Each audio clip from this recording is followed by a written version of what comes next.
Pada hari ini Allah muliakan kita dengan menuntut ilmu di waktu-waktu yang sepertinya berat orang menuntut ilmu ya, di waktu siang. Banyak orang yang istirahat, banyak orang yang mungkin sedang sedang sibuk-sibuknya.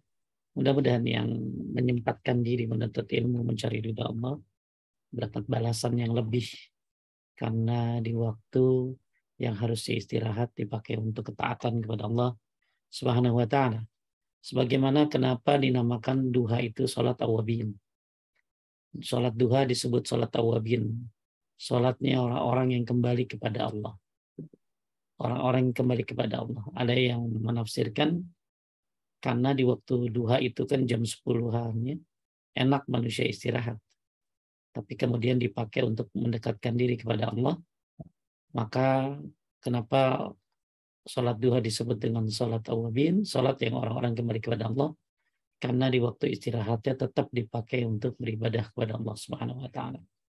Juga pada hari ini mudah-mudahan kita mendapatkan cucuran rahmat, hidayah, taufik, inayah dari Allah untuk kita yang selalu ingin menuntut ilmu. Kita sudah bahas dan kita lagi bahas kitab ini ya. Kitab Waktumu Dihabiskan Untuk Apa. Kitab ini berisi karya dari Ustadz Yazid bin Abdul Qadir Jawas. Kita sudah bahas tentang masalah yang pertama, yaitu macam-macam kekosongan. Ada 2 kekosongan, mungkin minta Ibu Risa atau siapa meringkasnya ya. Kosong akal dan kosong hati. Ya, kekosongan akal dan kekosongan hati. Kalau mungkin dibikin reviewnya sedikit selembar kali poin-poinnya aja. Yang kedua, kita akan bahas cara mengefisienkan waktu. Gimana sih agar waktu ini bisa efisien, benar-benar efisien itu apa bahasa gampangnya? Apa maksimal gitu. Bagaimana caranya nih waktu biar benar-benar bisa terpakai dengan sebaik-baiknya. Karena kan kita sudah belajar tentang bagaimana pentingnya waktu ya, dan betapa luar biasanya sangat berharganya waktu, maka ya waktu ini harus diefisienkan.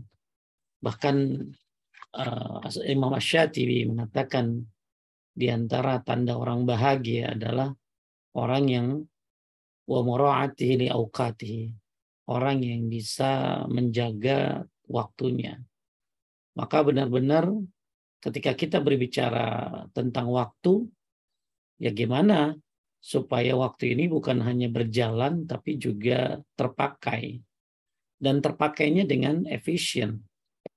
Karena gini kata Ibnu Qayyim al-Jauziyah, man ista'mala quwwahu fil a'mali ghairil masyru'ah tad'uf quwwatahu 'inda 'amalil masyru'. Ketika dia maksimalkan tenaganya, waktunya untuk hal yang tidak manfaat, maka dia akan lemah dalam hal yang bermanfaat. Ya, contoh, ibu habis asar, ya habis mandi, ya nonton drakor, drama Korea. Terus kemudian habis itu udah 1 jam 2 jam. Akhirnya jam 5 ibu sholat asar.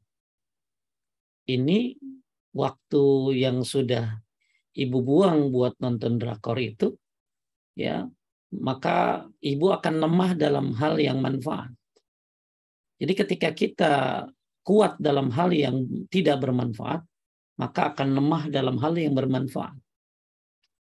Ya, tadi misalnya, ya akhirnya begitu sholat kepikiran.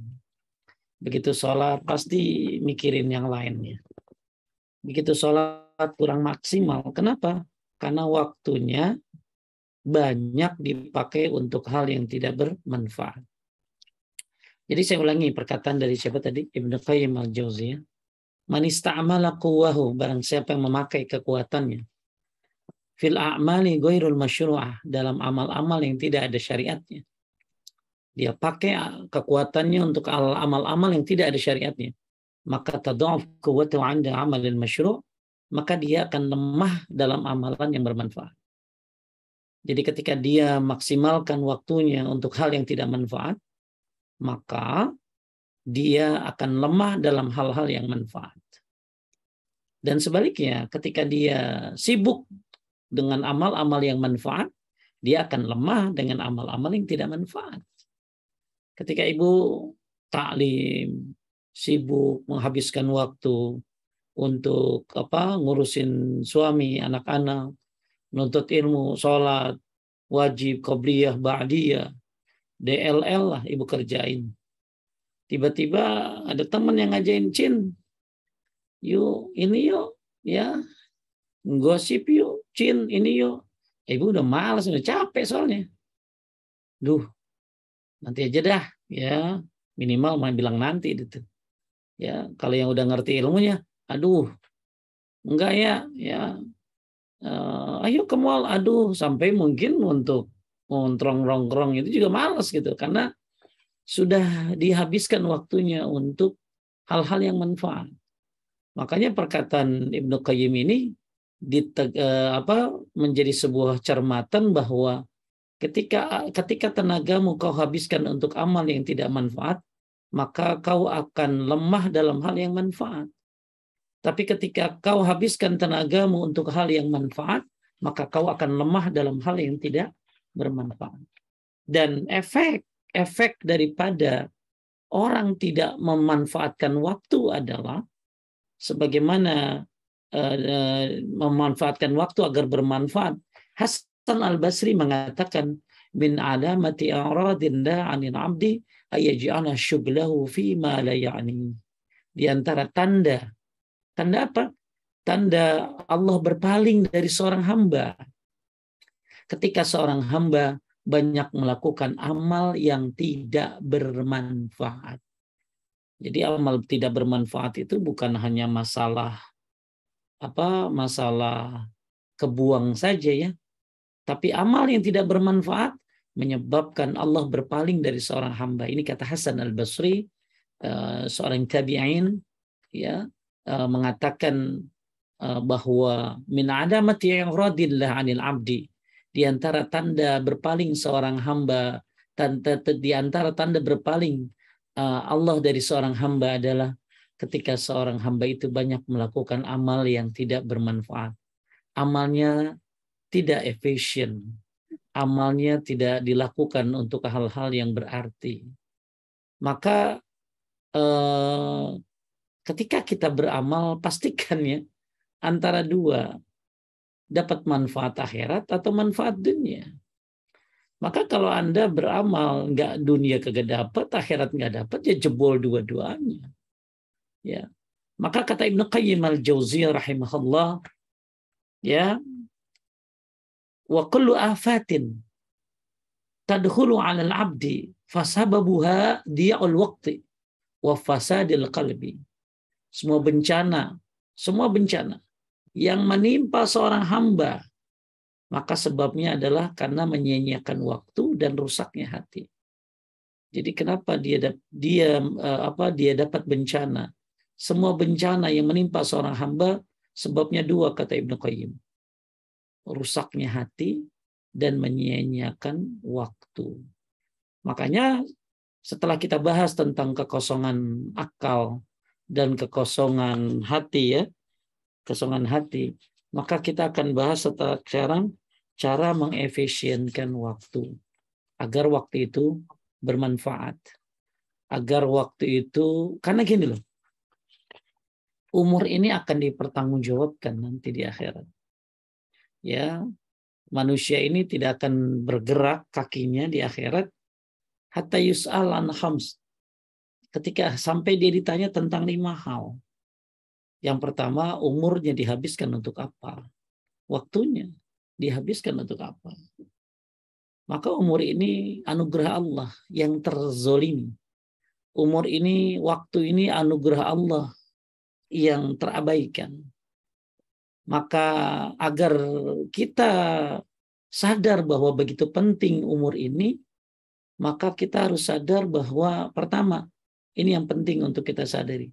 Perjalanan begitu jauh dan membutuhkan bekal dan persiapan. Jadi kalau kita pengen amal ini agar waktu ini agar manfaat ya, kita pengen waktu ini benar-benar manfaat, maka sadari bahwa kita ini akan melakukan perjalanan panjang yang jauh dan butuh bekal dan persiapan. Sebagaimana firman Allah Subhanahu wa taala, ya falyanzur nafsum ma qaddamat lighad. Hendaklah kalian memperhatikan apa yang sudah kalian perhatikan, kalian simpan untuk hari esok gitu. Maka supaya waktu ini efisien, supaya waktu ini benar-benar bermanfaat, maka kita harus punya kesadaran diri. Apa kesadaran dirinya? Apa motivasi dirinya? Ingat loh, waktu itu anugerah Allah. Waktu ini akan dipertanggungjawabkan. Tadi saya bilang, manusia nggak akan bergeser kakinya sampai ditanya tentang 5 hal.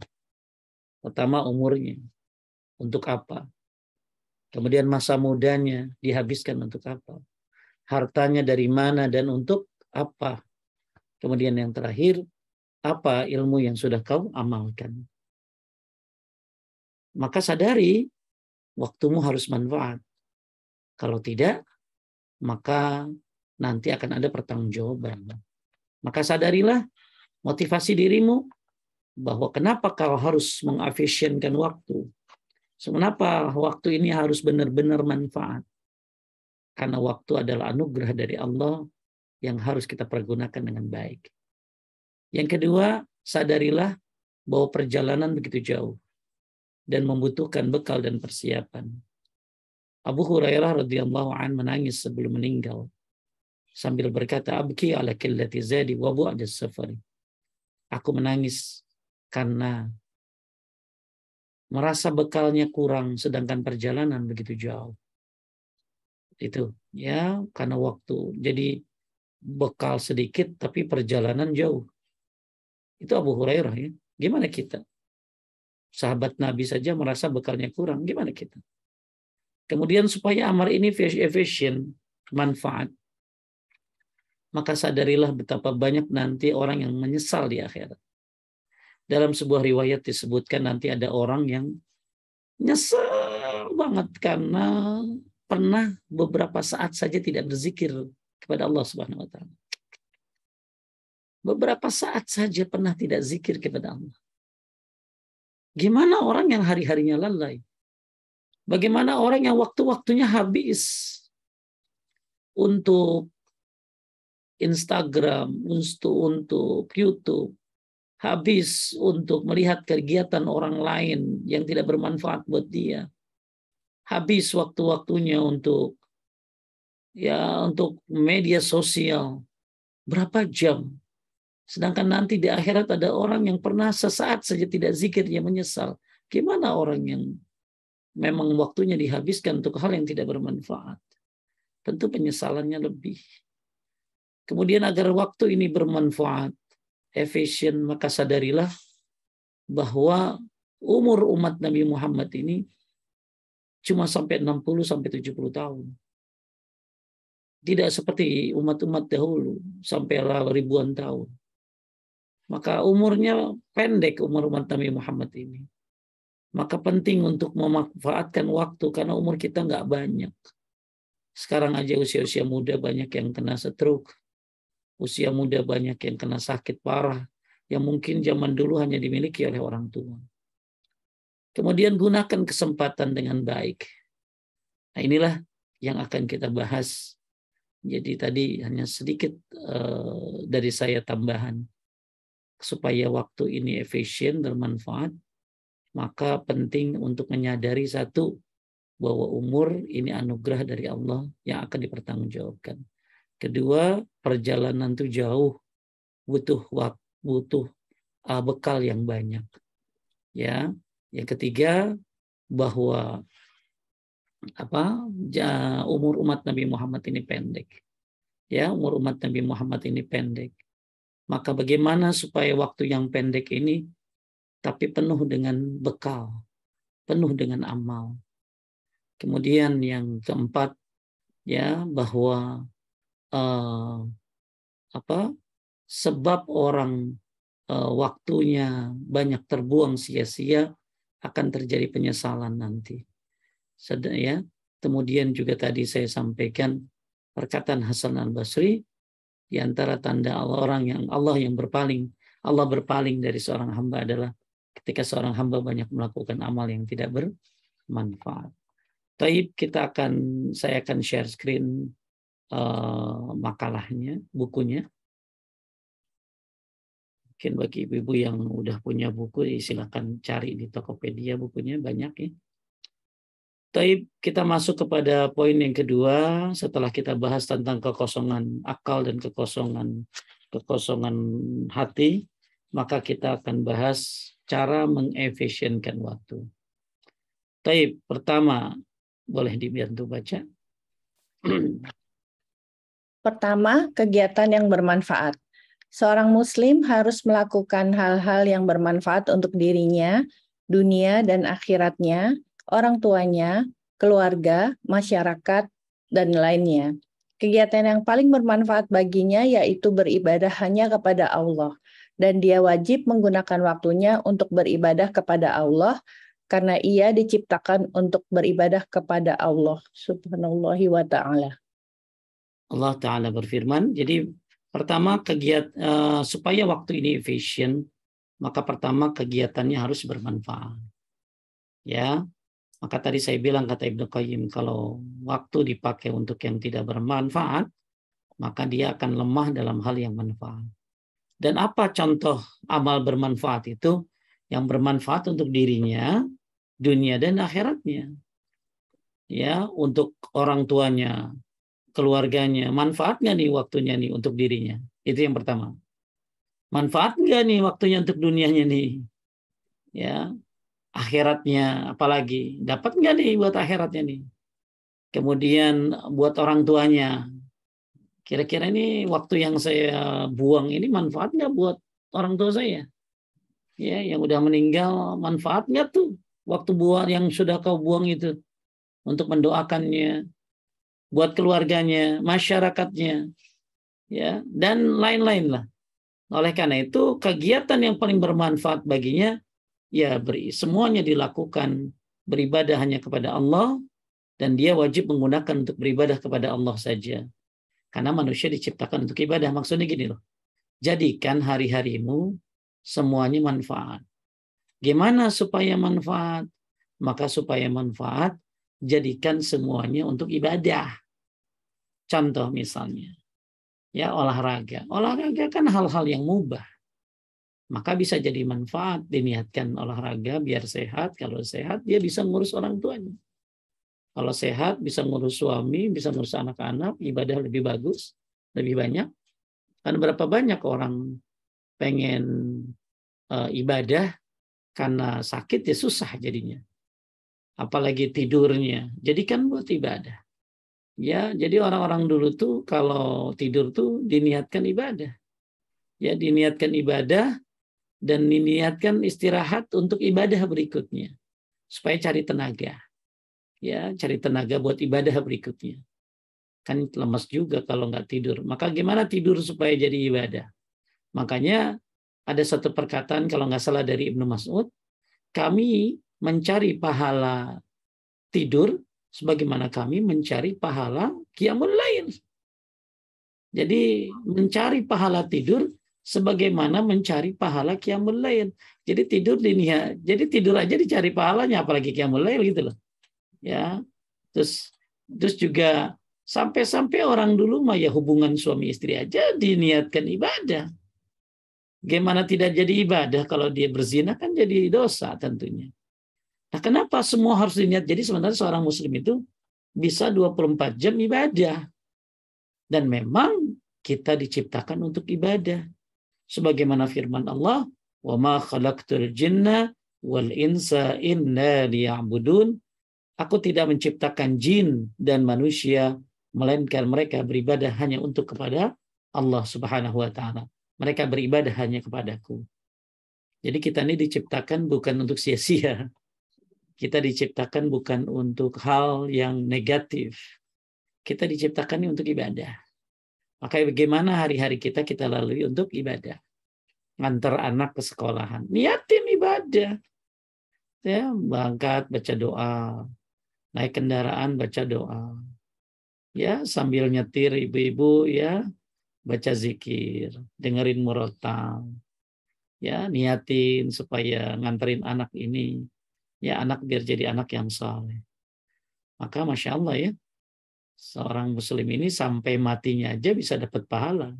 Padahal udah nggak ngapa-ngapain dia. Maka yang paling enak tuh badan mati, ya tubuh terkubur, tapi amal terus mengalir. Lewat siapa? Lewat anak-anak soleh yang kita didik. Ya, jadi jangan sampai niat ngasih makanan buat suami, ibadah, niatin semua karena ini ibadah, karena Allah yang nyuruh. Makanya ketika suaminya ketika suaminya kurang, kan ada misalnya ibu-ibu yang agak jutek sama suaminya gitu ya. Kenapa? Habis dia begini begitu. Ya, ibu tetap harus baik gitu loh. Jadi kalau suami begitu ya dosa buat dia. Tapi ibu disuruh berbuat baik oleh Allah yang nyuruh, bukan suami. Ya, Allah yang nyuruh Anda berbakti kepada suami. Allah yang menyuruh Anda untuk berbuat mengurus anak-anak. Maka ketika suaminya mungkin tidak sesuai dengan harapan, dalam arti kata mungkin penghasilannya kurang dan lain sebagainya, jangan sampai ibadahmu, jangan sampai servismu berkurang. Karena yang nyuruh Anda beribadah itu bukan dia, tapi Allah. Maka Anda diciptakan untuk ibadah, maka jadikan setiap waktumu adalah ibadah. Ya, Masya Allah ya, itu yang bersifat mubah. Gimana yang bersifat ibadah, benar-benar ibadah? Jadi seorang muslim 24 jam dia bisa beribadah kepada Allah Subhanahu wa taala. Kemudian Rasulullah SAW bersabda, Rabb kalian yang maha suci dan maha tinggi berfirman, lanjut, wahai anak Adam. Wahai anak Adam, gunakanlah waktumu sepenuhnya untuk beribadah kepadaku. Niscaya akan aku penuhi hatimu dengan kekayaan, dan aku penuhi kedua tanganmu dengan rezeki. Wahai anak Adam, janganlah engkau menjauh dariku, sehingga aku mengisi hatimu dengan kefakiran, dan aku penuhi kedua tanganmu dengan kesibukan. Gini loh, jadi bukan jadi alasan ini nggak kerja. Pokoknya kita sibukin ibadah. Ini ke masjid baik, kagak nyari duit, laki-laki, ya nggak nyari nafkah. Kenapa? Lah, kan kata, ya kan itu ya, kan kata Nabi, gunakanlah waktumu sepenuhnya untuk beribadah kepadaku. Niscaya aku akan penuhi hatimu dengan kekayaan dan aku penuhi kedua tanganmu dengan rezeki. Tuh, jadi kita mau ibadah aja, gak usah nyari duit. Nah, ini pemikiran yang salah tentunya. Maka banyak hadis-hadis Rasulullah SAW, banyak ayat-ayat. Maka kita gabungkan. Ya, kita menggabungkan karena Islam juga menyuruh untuk bekerja. Ya, sebagaimana Nabi juga bekerja. Para Nabi bekerja. Apalagi Nabi Muhammad SAW. Maka maksudnya apa di sini? Maksudnya apa yang kau lakukan hari-harimu, niatkan untuk ibadah. Termasuk kerja. Kerja itu ibadah ya. Sampai kalau ada orang keluar dari rumahnya karena dia punya anak kecil yang dia urus. Dia kerja karena punya anak kecil yang dia harus tanggung.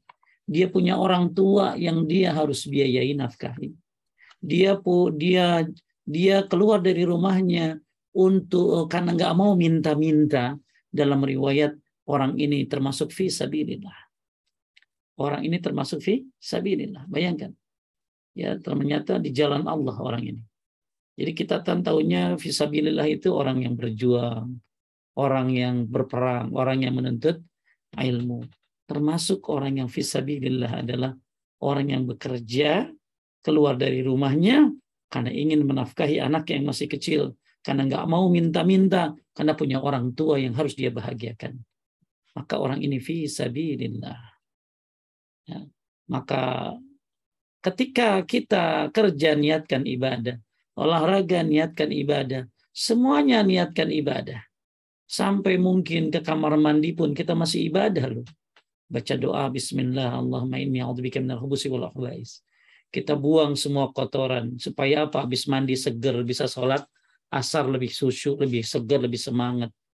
Maka siapa yang mempergunakan waktunya sepenuhnya untuk ibadah, niscaya Allah akan penuhi hatinya dengan kekayaan dan Allah penuhi tangannya dengan rezeki. Maksudnya setiap hari-harinya penuh dengan ibadah. Walaupun dia kerja, walaupun dia olahraga, walaupun dia melakukan aktivitas-aktivitas yang bersifat mubah, ya, ibu masak, niatkan semuanya ibadah. Niscaya Allah akan berikan kekayaan kepada kedua tanganmu dengan rezeki. Kemudian jangan engkau menjauh dariku sehingga aku mengisi hatimu dengan kefakiran dan aku penuhi kedua tanganmu dengan kesibukan. Ketika sebuah bunga diambil dari tangkainya, akan terus hidup apa mati teh? Mati, Ustadz. Mati. Kenapa? Karena sumber hidupnya adalah pohonnya, akarnya. Bagaimana kalau kita jauh dari Allah? Anda jauh dari Allah, akan mati hatimu.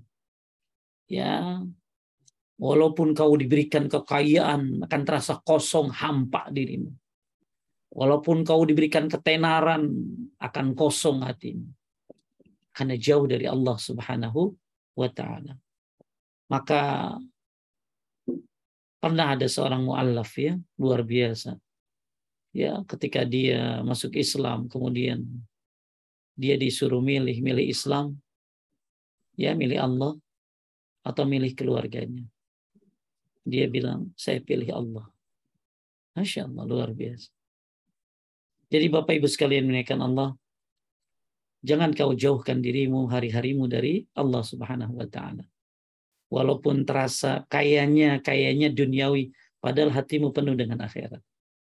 Ya, kayanya dia ibu-ibu, kayaknya bapak ini ya kerja mulu banting tulang, padahal sholat nggak pernah lewat, zakat nggak pernah kurang, ya, yang namanya sedekah apalagi, selalu dia penuhi hari-hari kesibukannya untuk ibadah, jalan-jalan pergi kemana, orang istirahat, ya, niatkan.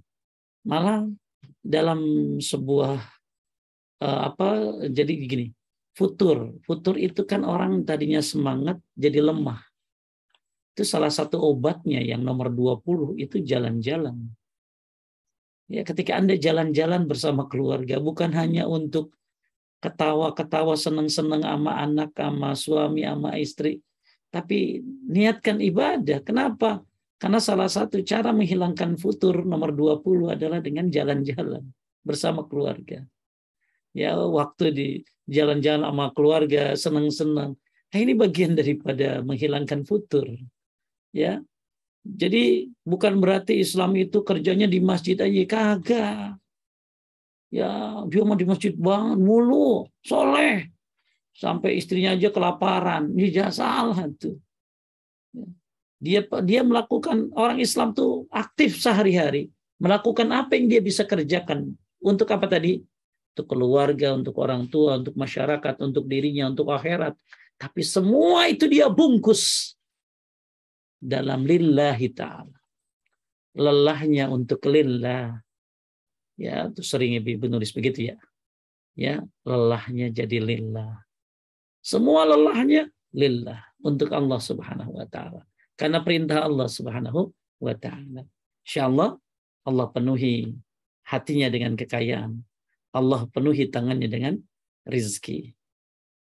Kemudian Rasulullah Shallallahu Alaihi Wasallam bersabda, ini lanjut, wahai anak Adam. Wahai anak Adam, gunakanlah waktumu sepenuhnya untuk beribadah kepadaku. Niscaya aku penuhi dadamu dengan kekayaan atau kecukupan, dan aku tutup kefakiranmu. Jika engkau tidak melakukannya, maka aku penuhi dadamu dengan kesibukan, dan aku tidak akan menutupi kefakiranmu. Jadi kuncinya sebenarnya kan ada orang biasa-biasa aja hidupnya, ya.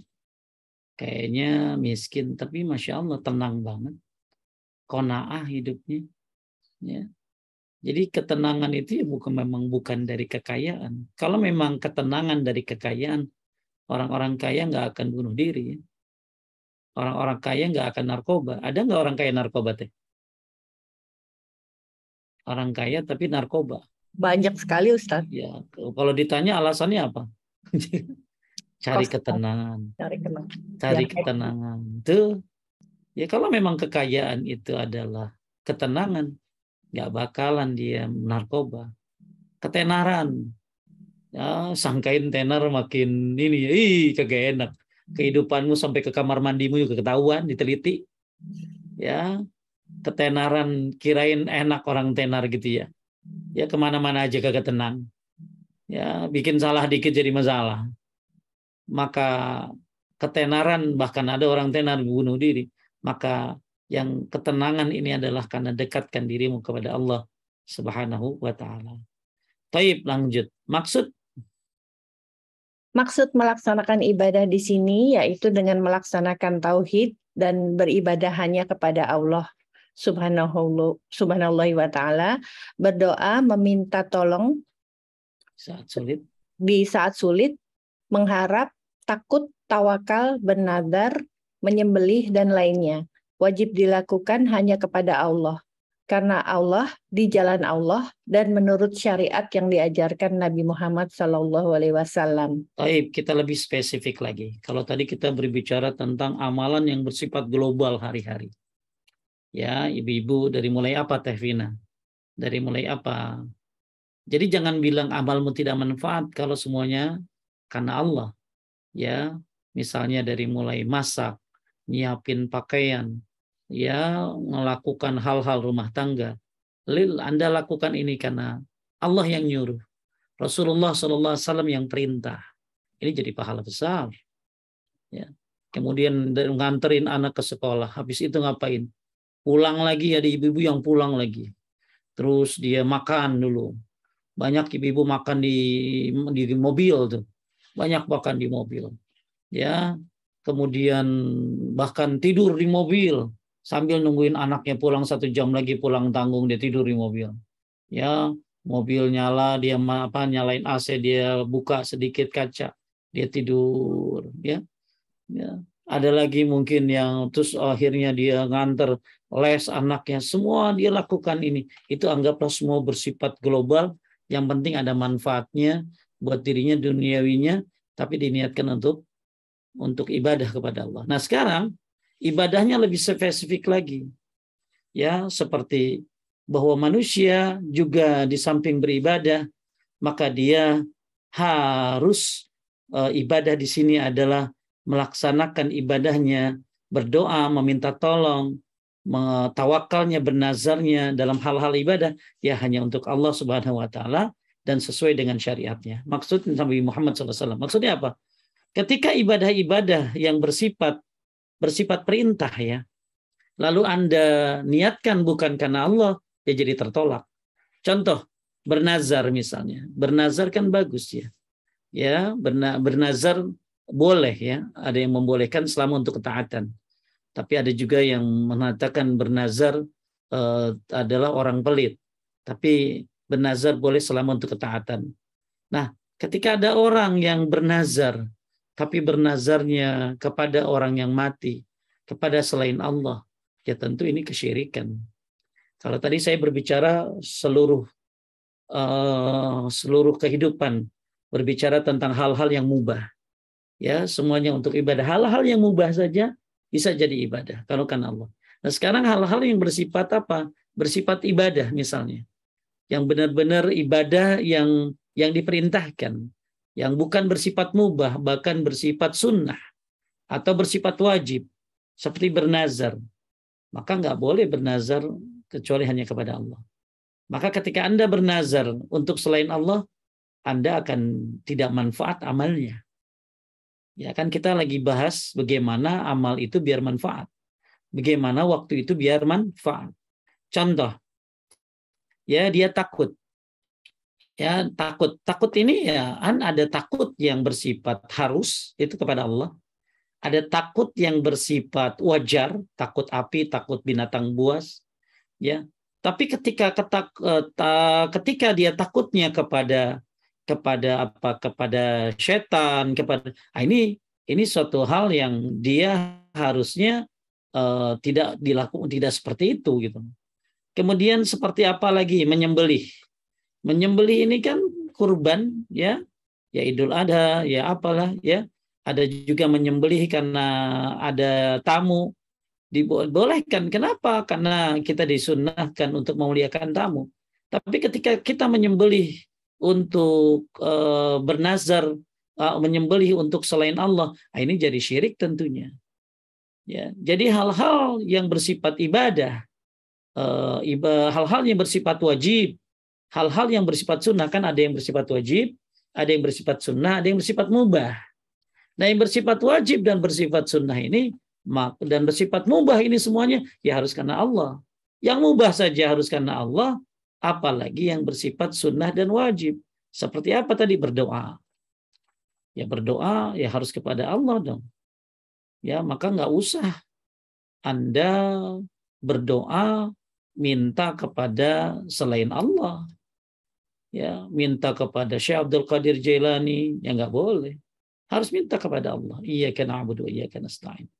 Ya, bertawasul pun kalau mau bertawasul, ya, bertawasul itu berperantara, ya. Ya harus kepada berperantara yang disyariatkan. Apa berperantara yang disyariatkan? Seperti ya berperantara dengan Asmaul Husna. Ya Hayyu ya Qayyum birahmatika astaghits aslih li sya'ni kullahu, itu berperantara dengan Asmaul Husna. Ya Rahman, ya Razzaq, mudahkan rezekiku. Boleh itu. Berperantara dengan amal soleh, ya Allah, dengan bacaan Qur'anku, jauhkan aku dari siksa neraka. Boleh, itu berperantara dengan amal soleh. Atau berperantara dengan orang soleh yang masih hidup. Ya, tapi ketika Anda berperantara dengan orang yang sudah mati, ya nggak ada manfaatnya. Kan banyak orang berperantara dengan orang yang sudah mati. Ya, ilah hadrati. Dia panggil orang mati semuanya. Buat apa dia panggil orang mati? Orang mati nggak bakalan datengin kamu. Karena orang mati itu berada dalam dinding barzah. Ya, orang mati itu berada dalam genggaman Allah. Ya, orang mati itu berada dalam genggaman Allah. Maka nggak bisa Anda panggil-panggil. Ya, maka ketika seseorang berdoa, dia bertawassul kepada yang syariat, manfaat amalnya. Tapi ketika dia bertawassul dengan yang tidak syariat, maka tidak akan manfaat amalnya. Ya, meminta tolong di saat sulit, mintanya sama jin, mintanya sama Syekh Saman, mintanya sama Syekh Abdul Qadir Jailani, nggak akan manfaat. Ya, nggak akan manfaat. Maka kemudian apa lagi? Mengharap. Ya, mengharap tadi roja. Ya, roja ini kan bagus, harapan. Berharap kepada Allah. Tapi ternyata berharapnya kepada orang-orang yang sudah mati. Maka ini termasuk gulu, berlebih-lebihan dan tidak akan manfaat harapannya. Takut, tawakal, bernazar, menyembelih, maka semuanya ini kan bersifat ibadah nih. Ya, maka baik yang wajib ataupun yang sunnah ataupun yang mubah diserahkan kepada Allah Subhanahu wa taala. Kalau yang mubah saja untuk Allah, apalagi yang wajib dan yang sunnah. Apa contoh-contohnya? Ya, baik kita lihat seperti melaksanakan, lanjut ya. Melaksanakan salat 5 waktu pada waktunya yang telah ditetapkan, melaksanakan sesuai dengan contoh Rasulullah Shallallahu Alaihi Wasallam, serta melaksanakannya dengan berjamaah di masjid. Allah Ta'ala berfirman, dan laksanakan sholat, tunaikanlah zakat, dan rukuklah berserta orang yang rukuk. Baik, jadi setelah kita bahas tentang hal-hal yang bersifat bersifat mubah, bersifat wajib, nah apalagi tuh amal-amal yang bermanfaat. Tentunya semua harus dilandasi dengan tauhid dan sesuai dengan sunnah Nabi Sallallahu Alaihi Wasallam. Apa contohnya selain takut, tawakal, nazar, berharap dan lain sebagainya, nyembelih dan lain sebagainya. Ya, nah ini yang perkara-perkara penting tuh dalam tauhid itu. Maka itu harus diserahkan kepada Allah Subhanahu Wa Taala, harus itu mah. Ya. Nah sekarang seperti sholat 5 waktu. Maka supaya manfaat Ya, sholat 5 waktu itu ya pasti harus karena Allah. Maka lebih manfaat lagi ketika dilakukan tepat pada waktunya. Sholatu ala waktiha. Tepat pada waktunya. Kemudian melaksanakan sholatnya sebagaimana sunnah Rasulullah. Sebagaimana Nabi bilang, sallu kama ra'aitumuni usolli. Sholatlah sebagaimana melihat aku sholat. Sholatnya seperti Rasulullah SAW. Memang ya, orang kalau misalnya dia sholat nggak baca iftitah, nggak baca a'udzubillahi minasyaitonirrajim, nggak baca surat, sah, sah. Tapi kalau dia menjalankan sunnah-sunnah yang dilakukan oleh Nabi, maka dia akan lebih bermanfaat lagi. Contoh dia baca iftitah, Allahu akbar kabira alhamdulillah katsira subhanallahi bukratan wa asila. Itu kan buka pintu langit. Dia baca subhanakallahumma bihamdika wa tabarakasmuka wa ta'ala jadduka wa la ilaha ghairu ketika iftitah. Itu kan kalimat terbaik.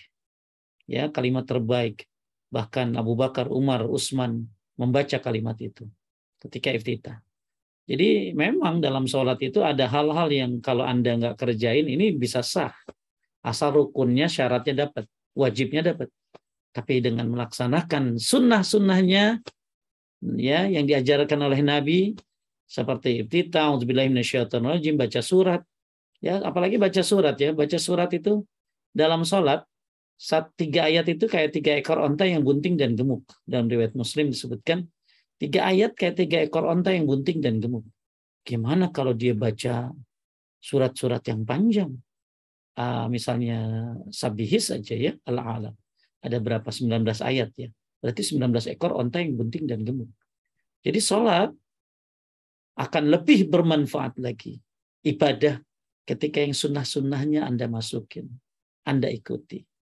Jadi kita bukan hanya bicara diterima saja bahkan, tapi bermanfaat. Nah itu tidak.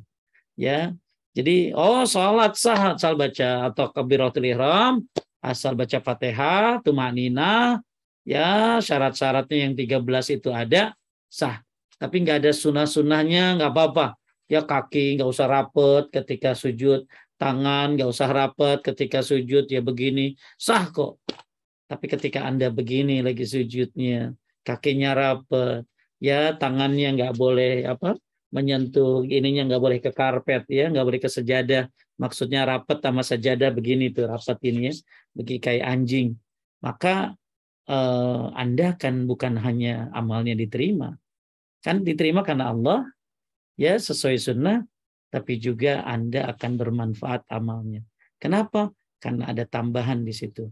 Ya, maka tuba, ya beruntung orang yang mengikuti sunnah Nabi Shallallahu Alaihi Wasallam. Nah di sini kita disuruh sholat ya, apalagi ke masjid buat bapak-bapak, masya Allah. Ya, man sami'an nida falam yati fala salata illa min uzrin. Siapa yang dengar azan kemudian tidak ke masjid maka tidak diterima sholatnya sampai ada uzur dia. Maka sholat berjamaah ini walaupun banyak pendapatnya, ada yang menyatakan fardu, ada yang disebutkan syarat diterima sholat, ada yang bilang fardu kifayah, ada yang bilang sunnah muakkad. Tapi siapa yang jarang ke masjid jauh dari rahmat Allah Subhanahu wa taala, khususnya buat bapak-bapak. Coba lihat deh. Ya, gimana nggak manfaat tuh sholat ke masjid. Orang sholat ke masjid itu 1 langkah menghapuskan dosa, 1 langkah naik derajat. Itu untuk sholat wajib. Kalau sholat Jumat, ya dia mandi, pakai minyak wangi dan lain-lain, dengerin khotib, datang awal waktu, 1 langkah kayak tahajud 1 tahun, 1 langkah kayak puasa 1 tahun. Sholat berjamaah di masjid, ya buat laki-laki, ini pahalanya kayak haji, masya Allah. Ya, wah banyak banget keutamaan sholat berjamaah ini di masjid. Maka amalmu bukan hanya sekedar diterima, tapi sangat bermanfaat buatmu nanti di akhirat. Bukan hanya sekedar sholatnya diterima doang, tapi masya Allah, ya contoh orang yang ngambil shaf terdepan saja. Innallaha malaikatu yusalluna ala shaffil muqaddam. Allah dan para malaikat bersalawat kepada orang yang sholatnya di shaf terdepan. Anda sholat di shaf pertama, buat laki-laki ya, sholat di shaf terdepan, maka itu disolawatin oleh Allah. Berarti kalau Allah bersalawat berarti rahmatnya, ya. Kemudian pahalanya, kalau malaikat bersalawat berarti malaikat mendoakan Anda. Tuh, itu bukan hanya sekedar diterima, Ya, tapi bermanfaat. Bermanfaat di mana? Bermanfaat di akhirat. Makanya kaget ya, ada orang ketika dia katanya sholat 40 tahun, gak pernah lihat pundak orang lain kecuali pundak imam. Berarti selama 40 tahun dia sholat berjamaah selalu di shaf terdepan. Masya Allah. Ini jadi bekal. Jadi bukan hanya sekadar diterima, tapi bermanfaat. Kemudian lanjut mengerjakan sholat-sholat sunnah yang disyariatkan, baik sholat sunnah rawatib, sholat duha, sholat tahajud, witir, dan yang lainnya yang disyariatkan dan dicontohkan oleh Rasulullah Shallallahu Alaihi Wasallam. Masya Allah, setelah Anda sholatnya ikhlas dan mencontoh Rasul, ya, Anda mengerjakan sholat ini tambahan, nafilah. Sholat sunnah, sholat tatawu, sholat tambahan. Sebenarnya kalau ada seorang muslim yang istiqomah dalam hal yang wajib saja, itu sudah cukup. Ya, pernah ada orang Baduy, dia nggak mau sholat kecuali sholat 5 waktu saja yang wajib. Maka Nabi menyatakan dalam sebuah riwayat, kalau dia jujur, dia masuk surga.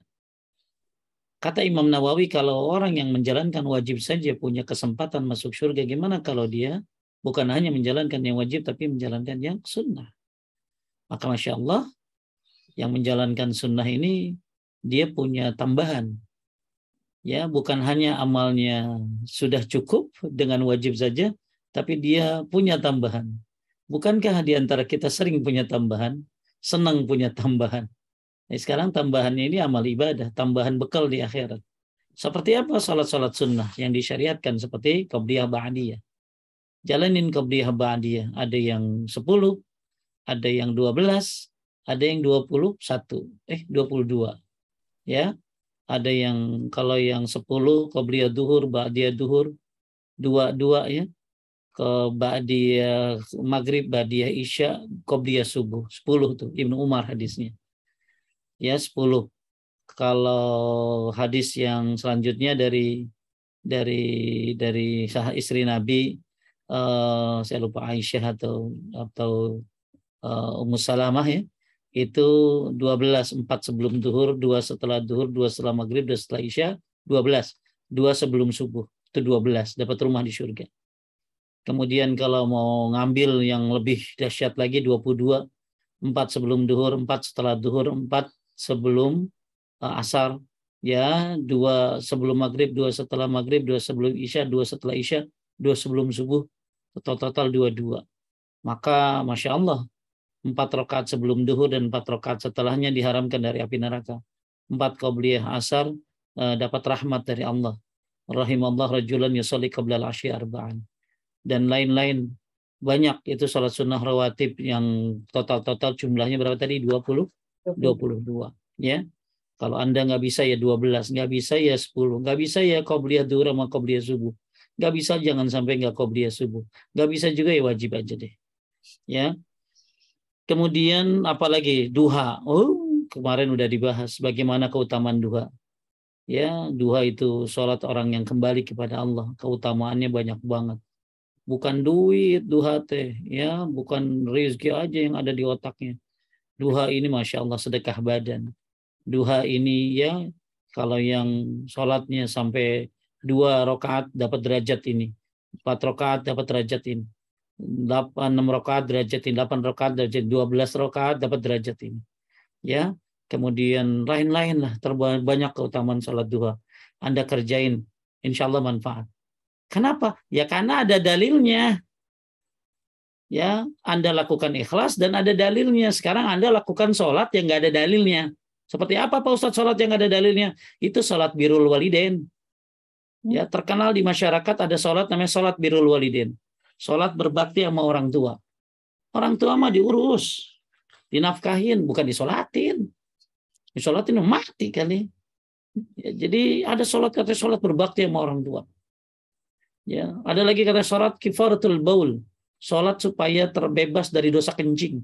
Kan gara-gara kencing orang bisa disiksa azab kubur kan. Nah, ini ada orangnya yang ngadain sholat apa? Kifaratul baul. Supaya terhindar dari dosa kencing. Kencing mah urusan bersih-bersih. Ya, bukan urusan sholat. Kalau sholat ya yang udah ada dalilnya aja, maka nggak akan manfaat. Orang sholat yang nggak ada dalilnya. Maka kita sholat udah ikhlas, ada sunnahnya, ada contohnya dari Nabi. Maka bukan hanya sekadar diterima, bahkan manfaat buat kita nanti. Ya, di antara amal-amal yang bisa bikin manfaat itu yang jelas gitu loh. Ya, tadi yang pertama ya tentunya amal yang banyak itu harus disertai dengan tauhid dulu. Ketika amalmu banyak, ya sedekahmu banyak, zakatmu miliaran, tapi syirik, ya pakai jimat, ya bakalan hilang amal semuanya. Maka supaya amal manfaat itu ya tauhid dikedepankan. Ya, kemudian yang sesuai dengan sunnah. Apa amal-amal yang sesuai sunnah tadi? Salat-salat, kalau yang wajib kan jelas. Nah, yang sunnah-sunnah apa lagi tuh? Ya qobliyah, ba'diyah, yang ada contohnya. Ya, kemudian terus ada bapak-bapak waktu di Mekah salat ba'diyah asar. Saya tanya, salat apa Pak? Ba'diyah asar. Kagak ada ba'diyah mah, asar mah. Oh gitu Pak Ustadz. Iya. Oh, saking rajinnya tuh. Ya rajin sih bagus ya, tapi jangan jadi ba'diyah asar, ba'diyah subuh. Ya nggak ada. Maka yang nggak diterima tuh. Kenapa nggak diterima Pak Ustadz? Kan bagus sholat Pak Ustadz. Ya sholat ya harus ada tuntunan, yang jangan ngarang-ngarang. Contoh ya, kalau Vina sholat qobliyah subuh tuh sunnahnya gimana? Selain baca qobliyah kulhu, ada yang tahu sunnah sholat qobliyah subuh itu apa? Tentu dilakukan sebelum subuh. Ya, sholat subuh, betul Ustaz. salah satunya sunnah subuh itu adalah dilakukannya cepat, nggak lambat-lambat, nggak lama-lama, paham nggak? Jadi kalau qobliyah subuh tuh nggak boleh lama-lama gitu loh, baca suratnya panjang-panjang, jangan. Qobliyah subuh tuh sunnahnya cepat, dalam arti kata cepat tuh tetap tumaninah. Ya, nah kemudian ada orang Imam Asy-Syafi'i kalau nggak salah ya, dia di sebelah dia ada orang sholat qobliyah subuh 4 rakaat. Kemudian sholatnya lama banget. Lalu akhirnya dia ditanya, sholat qobliyah subuh itu 2 dan kerjakan dengan cepat. Apa gara-gara sholat saya masuk neraka? Masa gara-gara sholat saya masuk neraka? Apa kata Imam Asy-Syafi'i? Bukan gara-gara sholat kamu masuk neraka. Gara-gara bertentangan dengan Nabi lah kamu masuk neraka. Ya sebagaimana firman Allah, "Wa may yushaqiqir rasula min ba'di ma tabayyana lahu al-huda wa yattabi' ghayra sabilil mu'minin wallahi ma tawalla wa nusli jahannam wa sa'at masir." Ya orang yang menentang Rasul ya setelah jelas ketetapannya dan tidak mengikuti para sahabat pada saat itu, ya maka akan dibiarkan kesesatannya dan nerakalah tempat kembalinya. Ya. Jadi jangan mentang-mentang sholat berarti sholat apa aja. Ya, pokoknya saya mau sholat qobliyah subuh lama, yang sunnah itu cepat.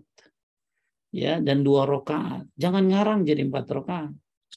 Maka orang ini nantang, apa gara-gara sholat saya masuk neraka? Bukan gara-gara sholat kamu masuk neraka. Kamu menyelisih Rasulullah Sallallahu Alaihi Wasallam. Makanya supaya amal manfaat diterima, maka penting sesuai dengan tuntunannya. Di samping karena Allah, sesuai dengan tuntunannya. Apalagi sholat raghaib. Ada orang sholat raghaib biasanya di malam-malam nisfu Sya'ban ya, sholat raghaib. Nggak ada sholat raghaib.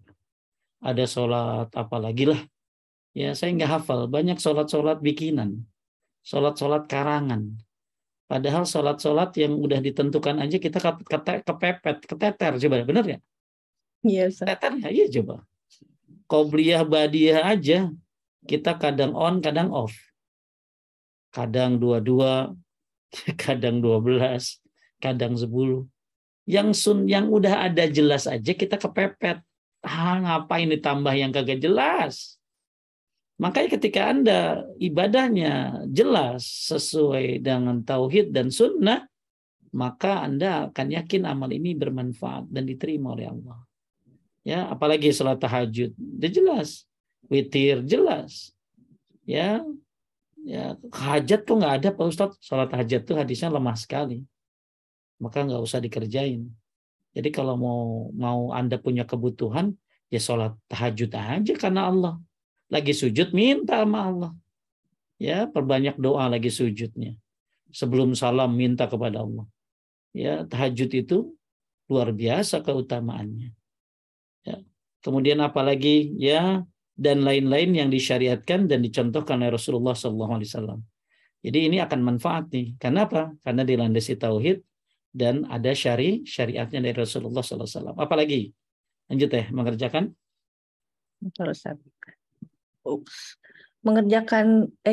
Mengerjakan ibadah puasa di bulan Ramadan dan puasa-puasa sunnah yang disyariatkan oleh Rasulullah Shallallahu Alaihi Wasallam. Ya, puasa-puasa yang wajib Ramadan kan? Apa aja yang sunnah? Contoh Senin Kemis, apalagi teh? Ayamul Bait. Apalagi? Bulan puasa tanggal 9, 10 Muharram. Puasa Arafah. Apalagi?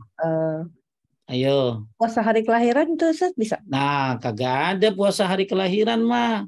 Ya, puasa hari Nabi itu kenapa puasa hari Senin? Ya, karena amal itu diangkat gitu loh. Ya, jadi ada orang puasa hari kelahiran. Nabi itu puasa hari Senin itu karena Senin dan Kamis itu karena amal dia apa tadi? Diangkat, ya. Jadi dan jadi ketika orang puasa ya harus bukan karena hari lahir gitu loh, tapi karena saya mengikuti Rasulullah Shallallahu Alaihi Wasallam. Apalagi puasa apalagi? Puasa Daud, Ustaz. Puasa Daud itu puasa yang terbaik tuh.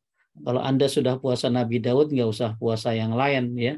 Itu sudah maksimal, itu udah paling keren itu. Ya. Nah, jadi puasa-puasa yang Anda kerjakan yang harus sesuai dengan sunnah. Ada buku yang bagus tentang puasa-puasa yang disyariatkan. Ya, lanjut. Kelanjutnya mengerjakan ibadah. Mengerjakan ibadah zakat atau mengeluarkan zakat apabila sudah sampai nisab atau ukuran wajib zakat dan haul setahun diberikan kepada orang yang berhak menerimanya. Begitu pula mengeluarkan sedekah setiap hari, baik berupa uang, barang, atau makanan kepada orang-orang fakir miskin. Mengerjakan ibadah umroh dan haji ke Baitullah di Mekah bagi yang mampu menunaikannya. Melaksanakan ibadah zikir setiap pagi dan sore, berzikir mengingat Allah setiap waktu, bertasbih di waktu pagi dan petang dan malam, membaca Al-Quran setiap hari, dan ibadah-ibadah lainnya. Tuh, jadi zakat Anda kerjain. Zakat tuh bukan sebulan sekali ya, setahun sekali zakat mah. Ya, kalau sebulan sekali bukan zakat. Yang syarat zakat kan ada syarat, ada haul dan ada nisab ya. Kemudian umroh ya, umroh haji Anda lakukan ini bagi yang mampu ya. Kemudian zikir pagi sore, wah ya. Jadi ibadah-ibadah ya, zikir itu ada yang bersifat waktu ya, ada yang waktu khusus, pagi sore sebelum tidur, bangun tidur, habis sholat, itu waktu khusus tuh. Ada zikir yang bersifat bebas, kapan aja Anda bisa berzikir kepada Allah Subhanahu wa taala. Ya, yang penting bacaan zikirnya apa gitu loh. Ya, bacaan zikirnya bukan hanya jadi zikir itu ada waktunya, ada yang bersifat bebas. Nah, yang bersifat bebas tinggal Anda baca apa gitu loh. Ya, kalau bacaannya bukan dari nggak ada dalilnya ya nggak usah itu. Ya, contoh baca subhanallah bihamdihi subhanallahil azim itu kan bebas. Ya, di luar waktu-waktu yang telah ditentukan kapan aja Anda baca. Ya. Kemudian apalagi ya, pokoknya dan di antara kegiatan yang bermanfaat juga yaitu melaksanakan sunnah-sunnah Nabi SAW dan menjauhkan segala perbuatan bid'ah. Ya, ini kegiatan yang bermanfaat. Lanjut, di antaranya juga. Di antaranya juga yaitu berbakti kepada orang tua, berbuat baik kepada keduanya, membantu keduanya, serta bersungguh-sungguh dalam berbuat kebajikan dan apa saja menyenangkan keduanya yang tidak melanggar syariat Islam. Berbakti dan taat kepada orang tua terbatas pada perkara yang ma'ruf atau perbuatan baik. Nah, adapun apabila orang tua menyuruh kepada kekafiran atau kesyirikan, maka tidak boleh taat kepada keduanya. Jadi sampai-sampai ada ulama salaf bilang gini, al-barri bi walidayhi la yamutu maitatassu. Orang yang berbakti pada orang tua akan dihindari dari kematian yang jelek. Jadi kalau kita pengen husnul khotimah, bukan banyak caranya ya, salah satunya dengan berbakti kepada orang tua. Nomor satu tentu tauhid ya. Maka berbakti kepada orang tua ini berpahala seperti dalam riwayat ya, berpahala seperti pahala haji. Bahkan Hasan Al-Basri mengatakannya seperti lebih baik ya ketika orang tuanya makan, kemudian anaknya pengen ngaji, lebih baik Anda temenin makan dulu orang tua. Ya, karena membahagiakannya itu seperti haji yang kedua, kata Hasan Al-Basri. Bahkan kewajiban berbakti kepada orang tua seperti kewajiban bertauhid kepada Allah Subhanahu wa taala. Jangan sia-siakan orang tuamu yang masih hidup ya. Kau bahagiakan dia dengan ucapanmu, dengan mungkin nafkah yang kau berikan, bahagiakan dia dengan doa-doamu ya, kalau yang masih hidup. Kalau yang sudah meninggal ya tinggal melakukan amal-amal yang bermanfaat buat mayit. Taib. Jadi ini amal-amal yang bermanfaat insya Allah. Kenapa? Karena memang ada tuntunannya dari Al-Quran dan Sunnah Nabi SAW. Tapi ketika amalmu tidak ada tuntunannya, amalmu bid'ah, ya maka tidak akan bermanfaat. Kemudian ini firman Allah tentang berbakti kepada orang tua, surat Al-Ankabut ayat 8. Wasainal insana biwalidayhi husnan wa in jahadaka litusyrika bima laysa laka bihi ilmun fala tuti'huma. Dan kami lanjut artinya dan kami wajibkan kepada manusia berbuat kebaikan kepada kedua orang tuanya. Dan jika keduanya memaksa dirimu untuk mempersekutukan aku dengan sesuatu yang tidak ada pengetahuanmu tentang itu, maka janganlah kamu mengikuti keduanya. Jadi, surat Al-Ankabut ayat 8. Bakti kepada orang tua itu dalam perkara yang ma'ruf. Hak orang tua tidak hilang, walaupun dia kafir, walaupun dia musyrik, walaupun dia ahli bid'ah, walaupun dia banyak dosa. Dia tidak hilang haknya. Hak dari anak untuk berbakti kepadanya. Masya Allah, Islam luar biasa ya. Islam itu sangat menghormati orang tua, walaupun dia kafir, walaupun dia musyrik. Jadi hak dia tidak hilang. Anda punya kewajiban untuk berbakti kepadanya. Siapa tahu dia masuk Islam lewat dirimu. Ya, maka ketika ada orang mu'allaf, lalu saya tanya hubungannya dengan orang tua, ternyata jauh dia hubungannya. Karena dia kan non-muslim Pak Ustadz.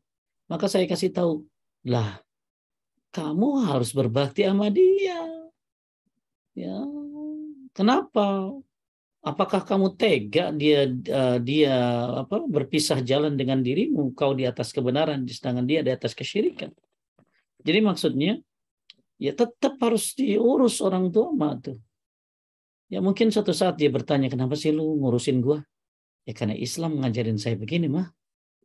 Oh Islam ngajarin begini, hormat sama orang tua, sayang sama orang tua. Iya. Makanya setelah saya masuk Islam, dia tambah sayang sama mama. Masya Allah. Luar biasa. Ya, Islam ini saya ulangi, tidak hilang hak orang tua. Walaupun dia kafir, musyrik, ya, walaupun dia ahli maksiat, tidak hilang haknya dari anaknya. Kemudian, tapi kalau dia memerintahkan dalam perkara yang tidak baik, jangan diikutin. Tapi tetap berbuat baik kepadanya, ya. Kemudian ada lagi surat Luqman ayat 15, ya. Lanjut artinya, dan jika keduanya memaksamu untuk mempersekutukan aku dengan sesuatu yang engkau tidak mempunyai ilmu tentang itu, maka janganlah engkau mentaati keduanya, dan pergaulilah keduanya di dunia dengan baik, dan ikutilah jalan orang yang kembali kepadaku. Kemudian hanya kepadaku tempat kembalimu, maka akan aku beritahukan kepadamu apa yang telah kamu kerjakan. Ini ayat Luqman 15, Al-Ankabut ayat 8, tentang orang tua ya. Tentang orang tua dan jangan taat kepada dia kalau dalam kemaksiatan. Jadi tolak kemaksiatannya tapi tetap berbuat baik. Indah banget. Dan berbakti kepada orang tua. Jadi penulis sedang sedang membawa kita dalam ngapain aja hari-hari gitu loh. Jadi biar hari-hari ini manfaat. Biar hari-hari ini terisi dengan ibadah. Maka ibadah-ibadah yang disyariatkan itu banyak banget gitu loh. Maka buat apa ibadah yang tidak disyariatkan? Zikir-zikir yang disuruh tuh banyak banget. Buat apa pakai yang nggak disuruh? Sholat-sholat yang disuruh aja belum kelar. Buat apa nyari sholat yang lain? Ya, orang tua aja belum kelar kita urus. Ya, buat apa nyari kebahagiaan yang lain? Membahagiakan yang lain. Makanya penulis sedang mengarahkan kita bagaimana waktu ini supaya efisien. Maka supaya waktu ini efisien, maka carilah amal-amal yang bermanfaat. Nah, contoh-contohnya tadi bertauhid, ya, mengikuti sunnah, sholat wajib, sholat sunnah, puasa, dan amal-amal yang lainnya yang sunnah, termasuk berbakti kepada orang tua. Dan ini sebutkan ada sebuah riwayat. Sa'altu Rasulullah sallallahu alaihi wasallam ya'mal afdal qala as-salatu li waqtiha qala qultu summa ayyu qala birrul walidain qala qultu summa ayyu qala al-jihad fi sabilillah. Lanjut ya, aku bertanya. Aku bertanya kepada Nabi Shallallahu Alaihi Wasallam, amal apakah yang paling utama? Nabi Shallallahu Alaihi Wasallam menjawab, sholat pada waktunya. Aku pun bertanya, kemudian apa? Beliau menjawab, berbakti kepada kedua orang tua. Aku bertanya lagi, kemudian apa? Beliau menjawab, jihad di jalan Allah. Tuh, Masya Allah ya. Jadi ternyata amal yang paling utama ya setelah sholat adalah berbakti kepada orang tua. Bahkan jihad ya saya izin orang tua. Kalau orang tuanya udah tua ya harus diurus lah. Ya, maka berbakti kepada orang tua bagian daripada jihad. Ya, bahkan pahalanya seperti haji. Kemudian selanjutnya amalan apa lagi yang bermanfaat sehari-hari supaya waktu ini efisien? Ini aja udah kenyang kita nih ngelakuin ini. Ya, udah capek nih. Ya, udah capek nih. Di antara kegiatan yang manfaat yaitu membantu menolong sanak kerabat, Masya Allah. Tetangga-tetangga, orang-orang yang punya kebutuhan serta orang miskin, Masya Allah. Ini ya, Ibnu Taimiyah bilang begini. Siapa yang pengen jadi al-abror? Al-abror itu kan ada di dalam Al-Quran. Innal abror lafi na'im alal araiki yanzurun. Ya, bahwa orang-orang abror ini ya berada dalam surga ya. Orang-orang abror ini penuh dengan kenikmatan. Al abror lafi na'im alal araiki yanzurun, berada di atas dipan-dipan. Ya. Ta'rifu fi wujuhim nadratan na'im. Nah, ya jadi orang-orang abror ini siapa orang-orang abror ini? Kata Ibnu Taimiyah, ya orang-orang abror adalah setiap pagi dia berniat untuk memberikan manfaat kepada orang lain sesuai yang dimudahkan oleh Allah. Jadi setiap hari itu kita disarankan untuk niat pengen bantu orang. Ya, tiap hari saya pengen bantu orang. Ya, bantu siapa? Bantu kerabat. Ini paling penting. Kerabat itu siapa? Ya adik kakak yang ada hubungannya sama saudara, sama keluarga. Ya, jadi ketika kita suka membantu, maka ring satu yaitu dulu kerabat dulu. Makanya sedekahus zirrahim ala zirrahim sedekatun wasilatun. Sedekah sama keluarga itu pahalanya pahala sedekah, pahala silaturahim. Bahkan dalam sebuah riwayat Muslim dari Ibnu Umar radhiyallahu an, siapa yang berjalan bersama saudaranya? Ya, berjalan dengan saudaranya. Ya, dia penuhi kebutuhannya. Maka itu lebih baik daripada itikaf di masjidku 1 bulan, kata Nabi. Masya Allah. Jadi kalau orang punya saudara, kita urus kebutuhannya, mau perlu apa, ya kita penuhi kebutuhannya, maka itu lebih baik daripada itikaf di Masjid Nabawi 1 bulan, kata Nabi SAW.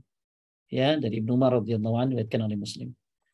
Loh, keluarga tuh, ya, yang punya kerabat, ya, maka seorang Muslim harus menjadi al-abrar, yang bertekad setiap hari pengen bantu orang, ya, sesuai dengan kemampuannya. Dia bisa bantu apa? Bisa bantu tenaga, bisa bantu pendapat, ya bisa bantu pakai harta, terserah sesuai dengan kemampuannya. Maka seorang muslim adalah khairun nas anfa'uhum linnas, sebaik-baik manusia adalah yang bermanfaat buat orang lain. Khususnya bermanfaat buat sanak kerabat, tetangga. Nah, hati-hati ya tetangga ya. Ya, ada orang sedekahnya gede, puasanya rajin, puasa sunnah loh, apalagi wajib. Ya, sholatnya rajin, apalagi sholat sunnah loh, apalagi sholat wajib. Tapi kata Nabi dia di neraka. Kenapa? Karena dia jelek sama tetangganya. Padahal puasanya rajin, sedekahnya banyak, sholatnya rajin. Tapi dia jelek sama tetangga. Hati-hati. Itu di hubungan tetangga tuh. Ya, tapi ada orang puasanya ya kadang-kadang ya. Kadang ya puasa maksudnya yang wajib dikerjain, tapi yang sunnah ya nggak serajin yang tadi. Sholatnya juga yang wajib dikerjain, yang sunnah tidak serajin yang tadi. Tapi baik sama tetangganya. Baik sama tetangganya. Maka kata Nabi dia di surga. Ini hak tetangga ini banyak ya. Kalau dibahas ya dalam pentingnya bagaimana tetangga, hak-hak tetangga ini, jangan sampai kita kita hanya rajin sholat, rajin puasa, ya rajin ibadah wajib sunnah, tapi sama orang tua jelek, hati-hati. Ya sama tetangga jelek, sama saudara jelek, hati-hati. Maka supaya amal ini bermanfaat, maka bukan hanya berbicara tentang ibadah-ibadah yang tadi kita telah kerjakan, tapi juga ibadah-ibadah yang bersifat ya hablum minan nas. Ya seperti amat tadi tetangga. Terus apalagi orang yang bertiga kemudian serta orang-orang yang miskin, apalagi ya. Dalilnya adalah lanjut surat An-Nisa ayat 36. Sembahlah dan sembahlah Allah dan janganlah kamu mempersekutukannya dengan sesuatu apapun. Dan berbuat baiklah kepada kedua orang tua, karib kerabat, anak-anak yatim, orang-orang miskin, tetangga dekat dan tetangga jauh, teman sejawat, ibnu sabil dan hamba sahaya yang kamu miliki. Sungguh Allah tidak menyukai orang yang sombong dan membanggakan diri. Surat An-Nisa ayat 36. Ya, jabat teh Vina, kalau orang belajar Islam benar, ya begini. Orang Islam itu benar-benar luar biasa. Ya, orang Islam itu kerjaannya banyak. Ya, makanya ada orang ada orang mau masuk Islam, masuk Islam. Terus dia nanya karena calon istrinya itu orang Islam, ya, yang orang non Muslim ini kan mau masuk Islam, tapi belajar dulu gitu. Terus dia nanya, orang Islam itu ngapain aja sehari? Ya sehari kita sholat 5 waktu, 5 kali sholatnya. Selama ini dia cuma seminggu sekali gitu. Dia bilang, aduh berat amat, kata calon istri. Pasti bisa deh, ya pasti bisa ya. Masya Allah, orang Islam tuh sholat 5 waktu. Makanya kalau ada orang bilang semua agama sama, ya kurang kerjaan gitu loh. Kita ini ibadahnya luar biasa kerjaannya. Sholat 5 waktu itu baru yang wajib loh. Belum lagi ke masjidnya. Ya, belum lagi sunnah, qobliyah, ba'diyah dan lain-lainnya. Puasa dan banyak banget kerjaan orang Islam. Ya, apakah sama kalau disamain sama yang lain? Ya nggak bisa lah. Kerjaan kita banyak sekali. Maka sampai-sampai ada orang, kalau orang sekolah di luar negeri kan suka tinggal di rumah orang tua angkat gitu kali ya. Apa namanya tuh? Kos-kosan gitu, Ustaz. Kafil gitu. Jadi tinggal di rumah orang barat gitu loh. Ya, kan suka ada ya kayak gitu tuh, tinggal di rumah orang tua angkat gitu loh. Ya, Jadi ya ada ya gitu ya. Kayak kesian iya gitu. Homestay. Apa namanya homestay gitu ya. Akhirnya ini ada orang Islam tinggal di rumah orang bule. Kemudian sholat subuh dia sholat kan jam subuh lagi di sana mungkin lagi dingin ya kali ya. Subuh jam berapa misalnya di Hong Kong mungkin nggak terlalu jauh ya. Jadi sekarang udah agak siang. Sholat subuh anggap jam 4 dah. Lalu si misternya ini nanya, emang nggak bisa ditunda gitu ya? Sholatnya nanti gitu udah cuacanya udah enak, udah anget, nggak dingin gitu loh. Apa jawab anak itu? Nggak boleh. Ini perintah. Saya harus melaksanakan sholat subuh jam segini. Nggak boleh keluar dari waktunya. Lebih bagus maksudnya tepat waktu. Apa kata orang bule itu? Orang Islam kalau punya keteguhan seperti ini melaksanakan perintah Allah, ini keteguhan yang luar biasa. Konsistensi yang luar biasa. Maka sholat itu mengajarkan tepat waktu, mengajarkan konsistensi. Sholat itu mengajarkan kita istiqomah. Apalagi yang jamaah, mengajarin kita ukhuwah, ketemu saudara, dan lain sebagainya. Masya Allah. Ya, maka ketika kita berbicara tentang Islam, bukan hanya berbicara tentang ibadah saja, hablum minallah, tapi ada hablum minan nasnya. Ya, apalagi sama orang tua. Ngaji tauhid tiap minggu sama orang tua durhaka. Ya, kagak manfaat ilmunya begitu mah. Ya, ngaji katanya ngaji sunnah, tapi kok sama tetangganya jelek, gimana? Anda jangan permalukan, jangan sunnah itu mulia, hebat, tapi dipermalukan dengan tingkahmu. Ya, tingkah orang-orang yang jutek sama, ya nggak sedikit yang laporan, itu kok katanya ngajinya sunnah tapi kok ketus banget ya. Maka kata Syekh Utsaimin, para penuntut ilmu jangan lebih kaku dari orang Arab Baduy. Orang Arab Baduy jangan lebih kaku dari orang Arab Baduy yang malas mengucapkan salam, malas untuk tersenyum, tidak tawadhu, ya, bahkan mungkin tidak ceria, mungkin jadi kayak apa ya, kanebo kering gitu loh. Ya, nggak akrab orangnya. Ada orang-orang seperti itu. Maka tunjukkan bahwa orang Muslim ini, ya, ceria, orang Muslim ini senang untuk bertetangga, tapi punya batasan-batasan. Kita punya koridor-koridor. Ya, lu sakit gue anterin, bahkan gue biayain. Tapi kalau untuk urusan yang bukan dalam syariat, mohon maaf. Banyak hal-hal kebaikan yang bisa kita lakukan buat mereka. Ya. Nah ini dalil nih, surat An-Nisa ayat 36. Pentingnya seorang muslim untuk berbuat baik, bukan hanya hablum minallah tapi hablum minan nas. Ini contoh amalan yang bermanfaat. Banyak banget kerjaan kita itu.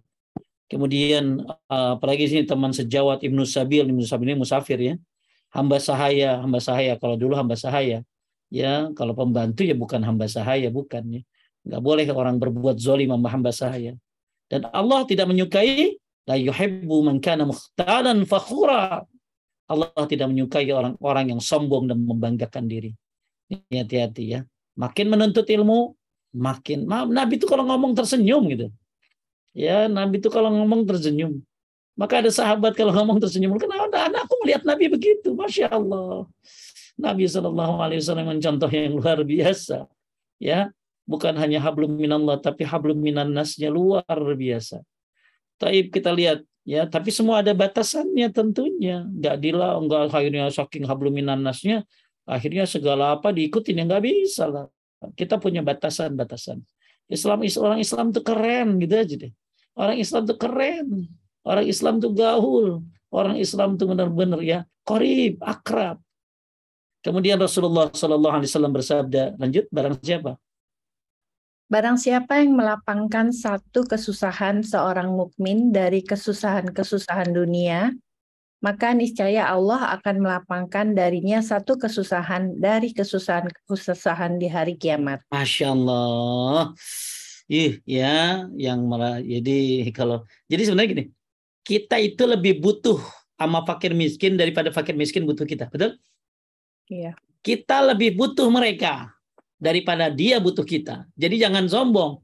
Jangan merasa lu nyantunin jadi dia orang miskin butuh, lu enggak. Kita butuh dia. Kenapa? Karena ketika orang mukmin membantu kesusahan urusan dunia, maka Allah akan bantu dia kesusahan di urusan akhirat. Insya Allah yang luar biasa. Makanya kamu jadi orang kaya, jadi orang kaya yang soleh ya. Orang kaya yang soleh bisa bantu orang, ya, dan mudah-mudahan banyak orang-orang kaya yang soleh dari kaum muslimin. Kenapa? Karena ternyata dan melapangkan ini tidak harus dengan harta dan ucapan dan lain sebagainya. Pokoknya siapa yang bantu kesusahan kaum mukminin, maka Allah akan lapangkan dari satu kesusahan di hari kiamat nanti. Jadi jangan sungkan bantu orang. Kenapa? Apalagi dia orang mukmin. karena Anda akan dihilangkan kesusahan dari kesusahan di akhirat nanti. Ya Allah, di akhirat kayak apa kejadiannya? Di akhirat kayak apa keadaannya? Maka kita butuh berbuat baik dari sekarang. Jadi kenapa kamu jadi orang baik?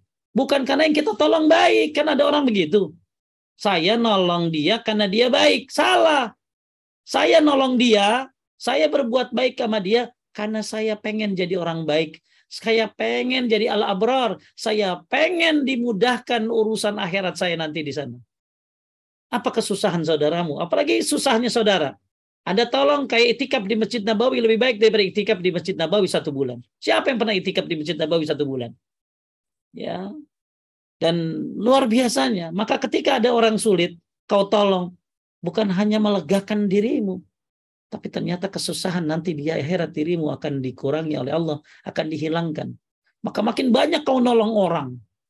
Makin banyak kesusahan di akhirat yang akan terhilangkan. La haula wala quwata illa billah.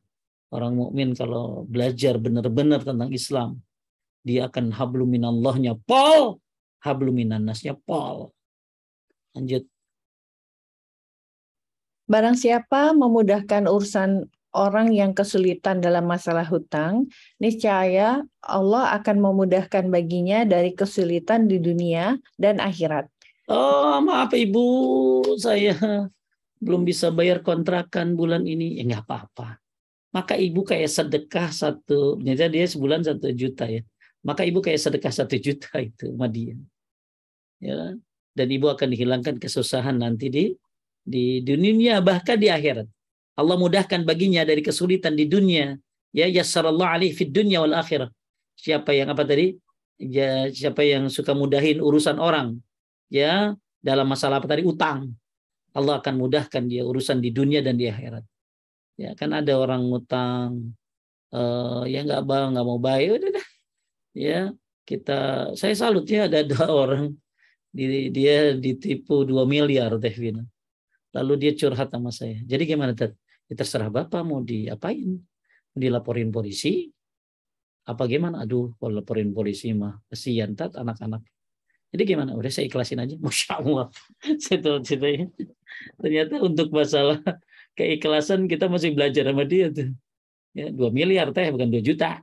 Iya. Ya, Masya Allah, luar biasa itu si Bapak. Semoga Allah rahmati, Allah berkahi, Allah mudahkan segala urusan dunia akhiratnya. Amin. Ya, nah ini jadi ketika ada orang Anda mudahkan hutangnya, ya nanti besok aja bayarnya. Ya udah, tahun depan deh nggak apa-apa ya, semampunya. Itu kita niatin di hati gitu loh. Jadi sebenarnya kalau ada orang nggak bayar hutang, ya sebenarnya kita tuh dapat pahala gitu loh. Satu sisi kalau dianya punya hutang memang niatnya nggak bayar, dia celaka. Ya, tapi kalau memang dianya susah nggak punya, ya sudah kita niatin aja. Anggap aja gue sedekah ada. Maksudnya sedekah apa? Maksudnya ngasih tenggang waktu. Apa sih namanya tuh? Ngasih apa namanya? Ya supaya nanti tempo ya udah bulan depan, ya udah bulan depan, ya udah bulan depan. Bahkan ini kita jadi malas nanyain. Ya udah dah, terserah lu kapan aja dah. Saya niatin. Mudah-mudahan itu utang yang dia miliki, dia sih nggak lupa. Apalagi dia nggak lupa. Orangnya memang benar, cuman emang nggak punya. Maka kita niatkan di hati Allah. Mudah-mudahan saya ini nggak ngelunasin, cuman ngasih tempo aja. Mudah-mudahan ya Allah saya ditolong nanti di akhirat sebagaimana saya nolong dia. Ya Allah, tolong saya di akhirat ya Allah sebagaimana aku menolong dia. Aku memberikan tempo hutang. Apalagi kalau sampai bebasin. Jadi ketika ada teman-teman yang utang kagak bayar, dia itu dosa buat dia kalau memang dia nggak meniat bayar. Tapi Anda bisa niatin, ya udahlah daripada berantem lagi. Saya niatin aja, mudah-mudahan saya kasih tempo. Mudah-mudahan tahun depan ya udah tahun depan ya terserah dia kapan ingat dah. Ya, mudah-mudahan jadi ibadah buat saya. Masya Allah. Lanjut. Barang siapa menutupi aib seorang muslim, maka Allah akan menutup aibnya di dunia dan akhirat. Allah senantiasa menolong hamba selama hamba tersebut senantiasa menolong saudaranya. Ini hadis bagus gede-gede ya ditaruh di pintu rumah. Hadis gede-gede ditaruh di wallpaper. Di apa sih namanya kalau di handphone tuh. ya di depan. Bagus hadis ini supaya kita nih jadi al-abror, orang yang selalu berbuat kebaikan. Ya entah dengan melapangkan kesusahan, ngurangin tanggungan, melepaskan tanggungan, bebasin utang atau berikan tempo, atau nutupin aib. Ya, Anda tahu, nah inilah nutupin aib yang susah. Ya, maka dia punya aib ya kita tutupin. Selama memang aibnya ini tidak mudorot yang banyak orang ya. Ya, kalau dia mudorot sama orang, Anda bisa laporkan, ya, bisa laporkan supaya jadi pelajaran buat dia. Maka ini yang terhebat. Wallah fi aunil abdi, maka al-abdu fi auni akhi. Allah senantiasa menolong hamba selama hamba tersebut senantiasa menolong saudaranya. Amalan yang luar biasa. Setelah tauhid, sholat, puasa, semuanya kita jalanin. Hablum minannasnya jangan lupa. Tetangga, kerabat, apalagi orang tua, ya berhak mendapatkan pertolongan kita sesuai dengan kemampuan kita. Aduh, masih banyak ya. Udah jam berapa? Udah jam 3. Ada yang nanya nggak? Tandain dong. Masih ada beberapa. Ditandain teh, difotoin ya. Difotoin halamannya, nanti kirim saya. Tapi mungkin ada yang mau nanya, silakan. Oke, sebentar Ustaz. Nah, cari ini. Ini agak di luar tema yang tunggu. Yang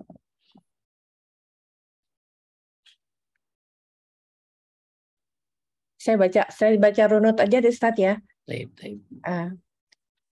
Bismillah, izin bertanya Ustadz, kalau imam masjid tajwidnya kurang bagus, bagaimana solusinya? Kalau ganti masjid takutnya ketinggalan jamaahnya. Anda boleh keluar dari, kalau tajwidnya parah, ya bacaannya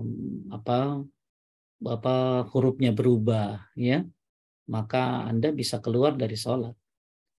Ya, keluar dari sholat. Cari masjid yang lain. Atau sholat sendirian tapi di masjid. Kalau saya sarankan cari masjid yang lain. Ya, itu. Lanjut. Ya. Dari Ibu Yeni, Afwan izin bertanya Pak Ustadz, kalau kita kesiangan, apakah sholat qobliyah subuh juga? Tetap, malah qobliyah subuh dulu baru sholat wajib. Nabi SAW pernah kesiangan, sekali-kalinya kesiangan karena Bilal tertidur dalam safar, maka akhirnya Nabi bangun matahari sudah terbit.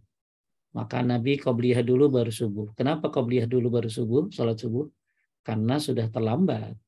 Tapi kalau waktunya mepet, masih ada 5 menit, Anda subuh dulu baru nanti qobliyahnya di waktu duha. Ya, di waktu duha. Tapi kalau sudah terlambat bangun jam 7, maka tetap qobliyah dulu baru subuh. Ya, itu yang dilakukan Nabi. Lanjut.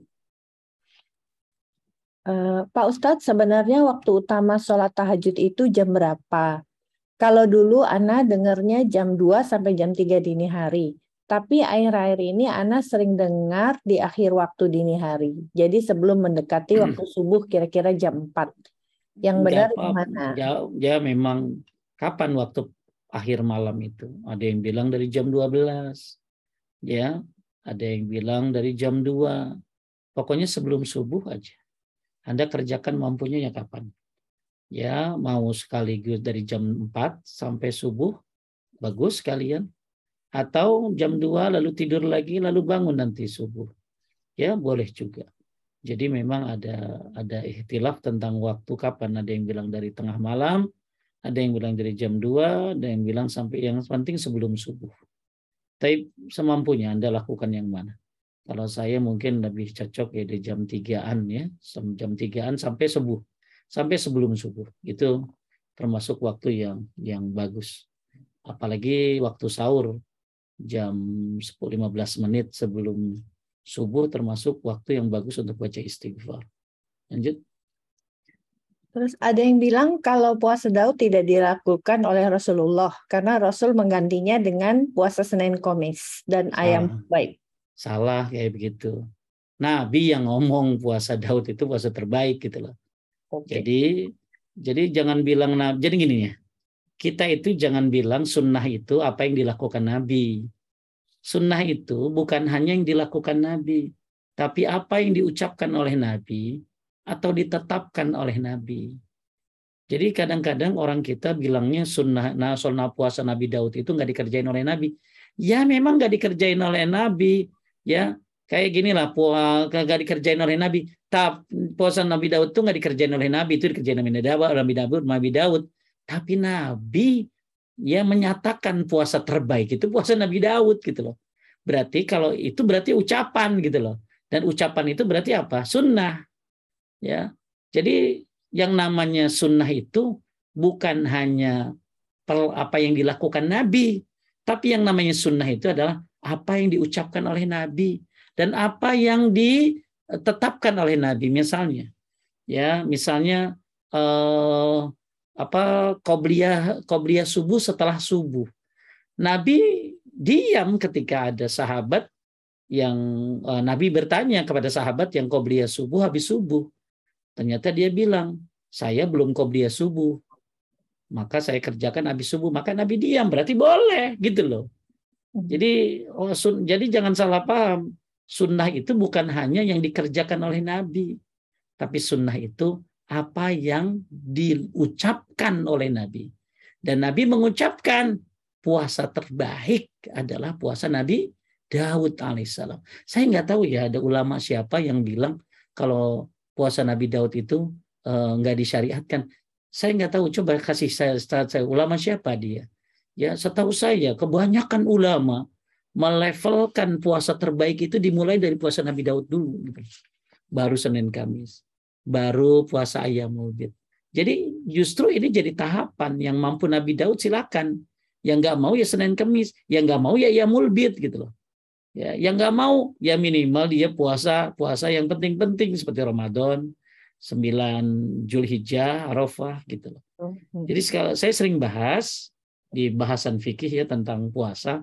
Jadi puasa Nabi Daud itu diucapkan oleh Nabi, berarti ini jadi sunnah gitu loh. Walaupun misalnya Nabi nggak melakukannya, tapi Nabi ngucapin gitu loh. Ya gitu. Lanjut. Assalamualaikum. Sholat tasbih termasuk yang diamalkan kah Ustadz? Sholat tasbih memang ada ikhtilaf ulama, tapi Syekh Albani menghasankan sholat tasbih. Tapi kalau di Saudi Anda nggak akan lihat sholat tasbih. Tapi sholat tasbih itu di hadisnya diperdebatkan. Tapi Syekh Albani menghasankan. Saya pribadi ya termasuk yang mengikuti beliau, ya termasuk jadi boleh sholat tasbih itu. Ya, tapi bukan yang penting gini. Sholat tasbih itu jangan ditentukan waktunya. Jadi bebas saja. Ada orang sholat tasbih pada malam nisfu Syaban ya salah tuh. Jadi nggak sholat tasbih aja jadi perdebatan, apalagi ditentukan waktunya. Jadi Anda mau sholat tasbih kapan? Silakan aja kapan aja, pagi, mau siang, mau malam terserah. Yang penting minimal seumur hidup sekali, itu aja. Ya, lanjut. Dari Busan, Assalamualaikum Ustadz, kalau sehabis setiap sholat isya langsung witir, nggak apa-apa? Nggak apa-apa. Dan kalau sudah witir saat tahajud, berarti tidak usah witir lagi? Nggak usah witir, nggak boleh witir 2 kali. Ya, jadi boleh witir sebelum tidur atau habis isya. Justru itu wasiat Nabi Shallallahu Alaihi Wasallam. Tapi yang afdol akhir malam, kalau bisa. Berarti sesuai kemampuan. Lanjut. Assalamualaikum Ustadz, mohon maaf kalau sholat safar itu bepergian jarak jauh, minimal berapa jaraknya Ustadz? Sebenarnya safar ini kembali kepada urf, kepada kebiasaan. Tapi kalau Anda bingung jarak safar, maka pendapat ulama diantaranya ambil aja jarak 80 km. Ya, kalau 80 km berarti jarak safar. Kan sekarang bisa diketahui lewat map ya, ini berapa. Jadi kalau Anda bingung ya, karena di Saudi ini nggak kayak di Indonesia ini nggak kayak di Arab tentunya. Jadi jarak safar itu bagaimana kebiasaan suatu daerah. Nah, agak sulit juga memang.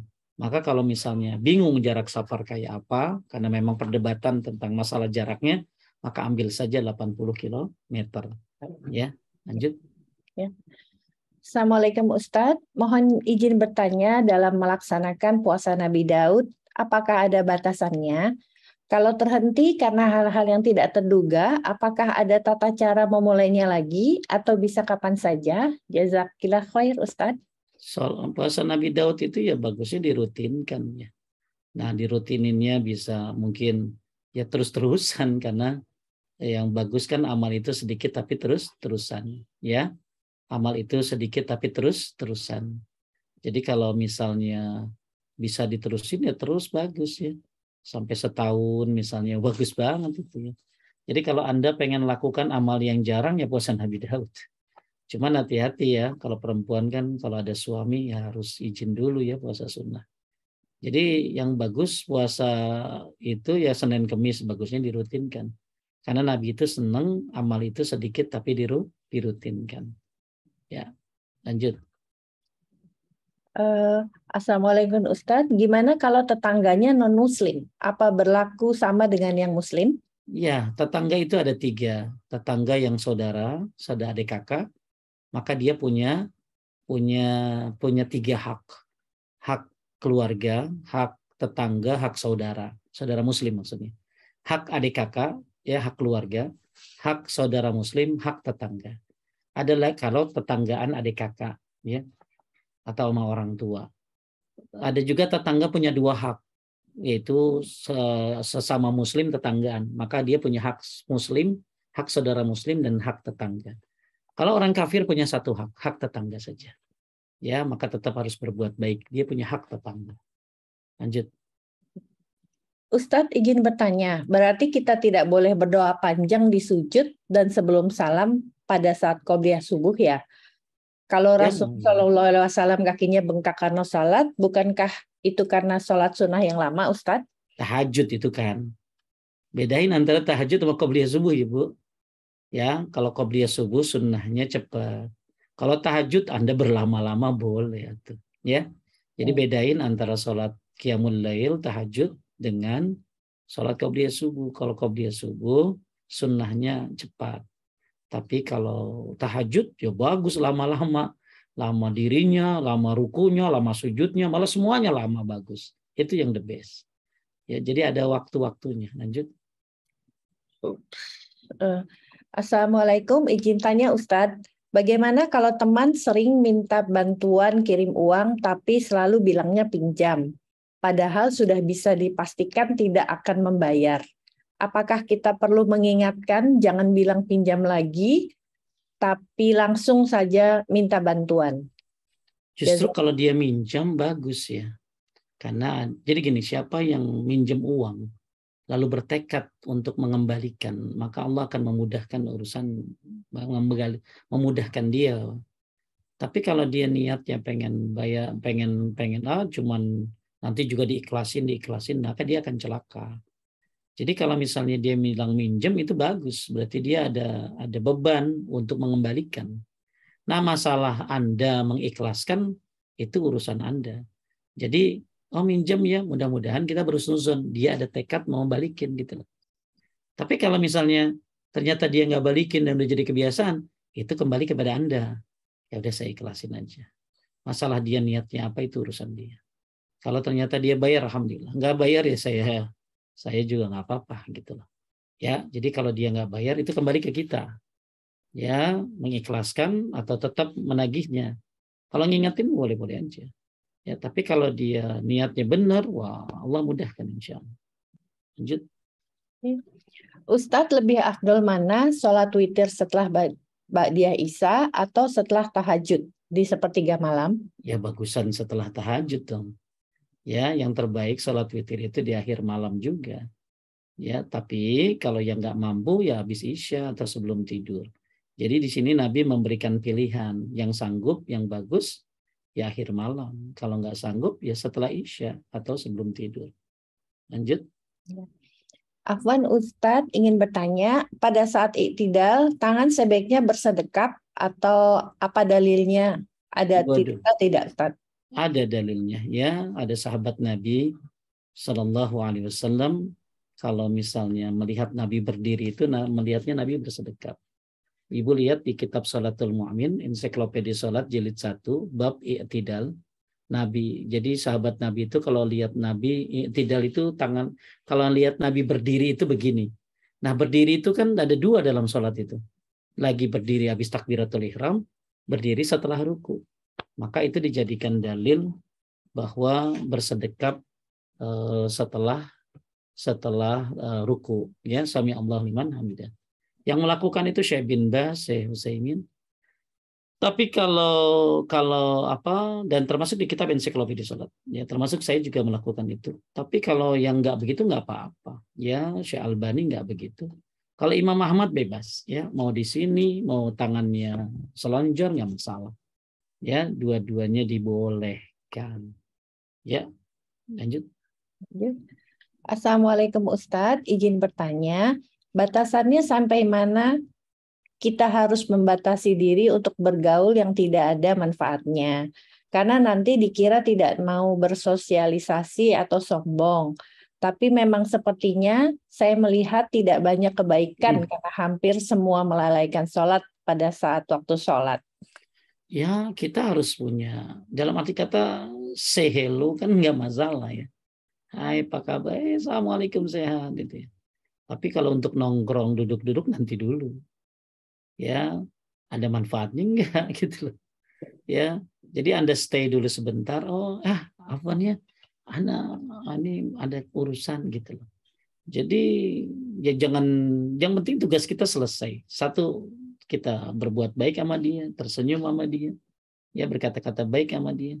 Tapi ternyata yang di situ ada kelalaian, ada ghibah, ada ini, Anda boleh tinggalkan. Bukan berarti kita akhirnya harus stay terus sedangkan itu jadi tempat yang maksiat. Nggak begitu.